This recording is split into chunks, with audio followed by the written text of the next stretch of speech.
two guys. Yeah, I haven't been out with the public. Let me see. You haven't been out with the young, yeah. I don't go out with the public. So you forgot what being out with the public is like. Was like, yeah, I smelled deodorant. I mean, not deodorant. I smell like BO. It was warm in there. It was warm. Like, I can see how production light, you know, when you're on TV and stuff like that, they say the camera. Yeah, because it was hot. It was hot sitting in there. It was warm sitting in there. Yeah. I thought that they would probably keep the studio cold. And they probably did. And then once everybody gets in there, It got like, warm. Yeah. Well, BO, I smelt it. Mm-hmm. But, you know, honestly, I would rather have smelt BO than them farts. Yeah.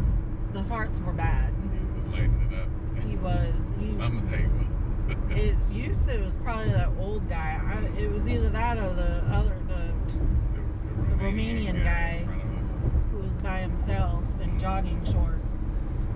I don't know. And then the two Portugal dudes sitting beside us. How come they didn't raise their hands? I heard them say they were from Portugal when we were in line.